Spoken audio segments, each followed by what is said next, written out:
Alors bonjour à tous, bienvenue sur kiteboarder-mag.com et bienvenue à Darla. J'ai la chance aujourd'hui d'être avec Raphaël Sall, le créateur, fondateur et patron de la marque F1. Alors aujourd'hui, j'ai derrière moi la toute nouvelle Bandit, la Bandit 11e version. Et en fait, il n'y a rien qui ressemble plus à une Bandit qu'une autre Bandit. Et du coup, puisque j'ai la chance d'avoir Raphaël à mes côtés, je vais lui demander en fait qu'est-ce que tu as changé cette année sur la Bandit qui est un peu ton bébé. Oui, bonjour à tous. Oui, la Bandit, c'est la 11e édition. Donc on travaille dessus depuis 11 ans avec Mika qui teste avec moi.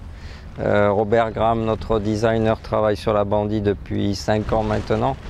Et c'est un challenge incroyable chaque année pour nous trois parce que c'est un produit très évolué qui est quasi presque parfait, on va dire, chaque année. Et il faut quand même l'améliorer.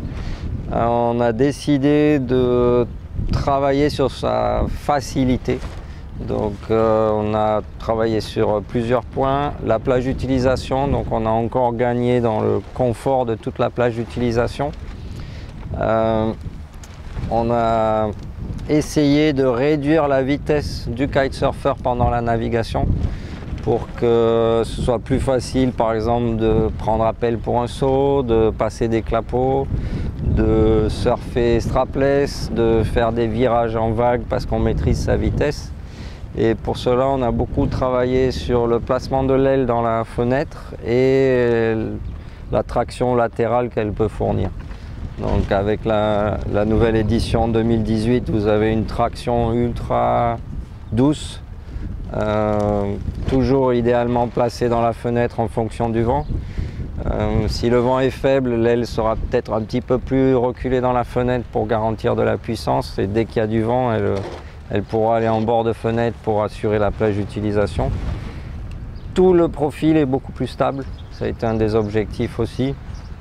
Qu'il y ait le moins possible de mouvement, de facellement, de vibration.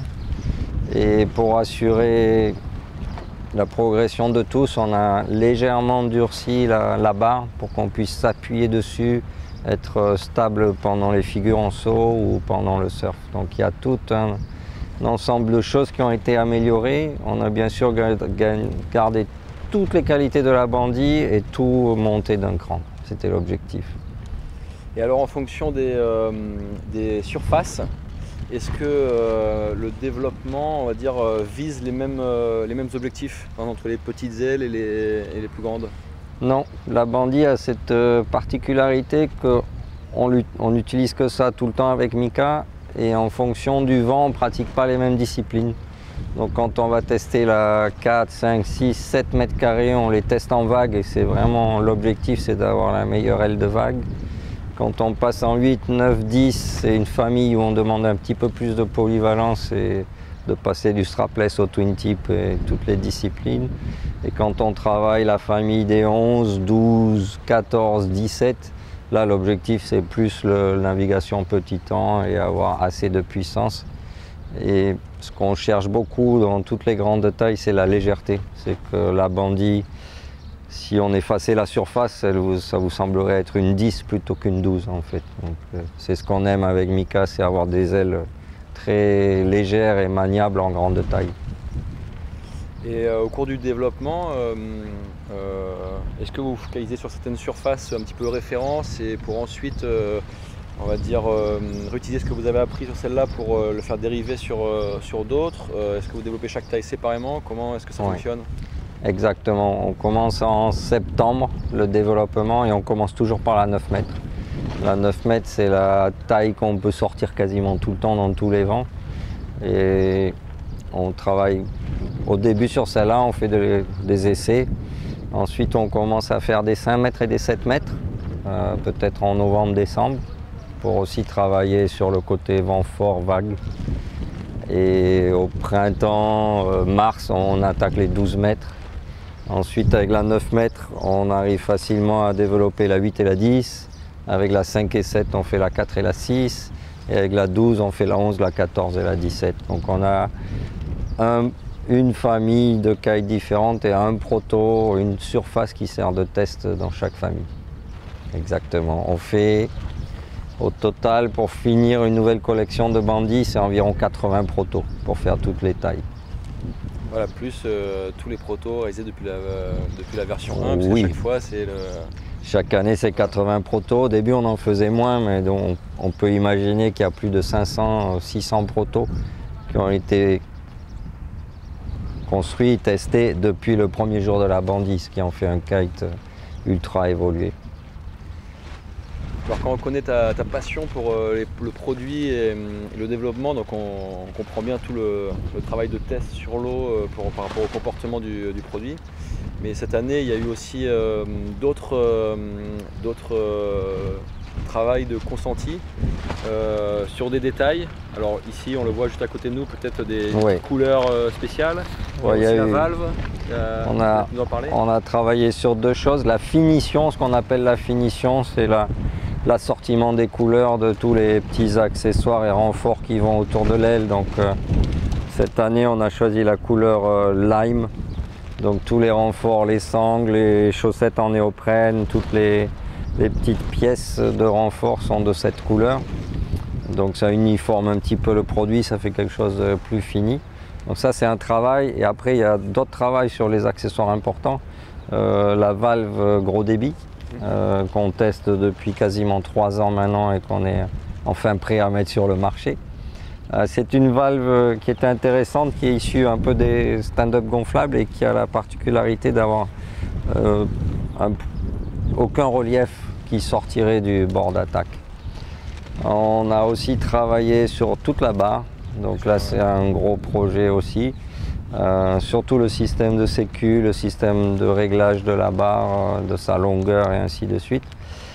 En fait, on commence à rajouter des modèles autour de la bandit, comme la Brise, la Furtive, la Diablo, la WTF pour le freestyle. Et l'an dernier, on avait des ailes qui fonctionnaient avec un largage sur une ligne avant, des modèles qui fonctionnaient avec un largage sur les 2 lignes avant. Donc au bout d'un moment, il a fallu faire un choix et se dire on ne peut pas avoir une barre pour chaque aile et un système de sécu pour chacune. Donc on a décidé que maintenant toutes les ailes, et y compris la bandit, auraient un système de largage sur un avant. Pour cela, il a fallu rajouter un dévrilleur dans le largueur, dans le chicken loop. On a un nouveau hub ici. Pardon. Au-dessus du bord échoqué qui permet de faire coulisser une des lignes avant. Et ensuite, pour compléter la standardisation de tous les modèles, on peut avoir un réglage de la longueur du V. Donc, si on a un anneau qui est à environ 3 mètres du bord échoqué, si on passe dans ce petit anneau, on a un V un petit peu plus court sur les avants. Si on le sort, on a le V qui démarre de suite en bas, au-dessus du bord échoqué. La Furtive est dans cette configuration, la bandit a un V un peu plus haut. Voilà, avec une seule barre, on passe sur tous les modèles de la gamme. Même une Diablo, puisqu'elle fonctionne avec le V jusqu'en bas, on pourrait naviguer avec les lacaissons. Ensuite, il nous fallait un système de réglage de longueur de barre. Donc c'est tout simple, ça fonctionne par emboîtement. C'est une pièce qui est courbée. Si on met la courbure vers l'extérieur, la barre fait 52 cm. Si on la sort, on la retourne et on la re-enclenche vers l'intérieur, la barre fait 45 cm. On a aussi changé en même temps les flotteurs pour rigidifier un peu ce mouvement-là, pour éviter que au moment où on décolle ou on redécolle quand on est dans l'eau, on ait un cravatage d'un arrière autour de la barre. Donc pas mal d'améliorations autour du produit. De ses performances, de sa facilité, mais aussi de tous les accessoires qui vont autour. Ok, merci beaucoup. Merci Erwan. Raph. Merci. Et puis voilà, vous entendrez parler de la bandit encore cette année. Et rendez-vous sur Kiteboarder pour un comparatif entre la bandit 11 et la bandit 10. Donc voilà, on vous donne des nouvelles très bientôt.